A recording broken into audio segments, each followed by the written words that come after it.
How to allow or don't allow digital well-being notification on the lock screen, batch, and pop-up on the Samsung Galaxy S24 series.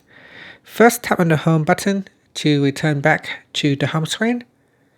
From the home screen, swipe down at the top, then tap on the settings icon.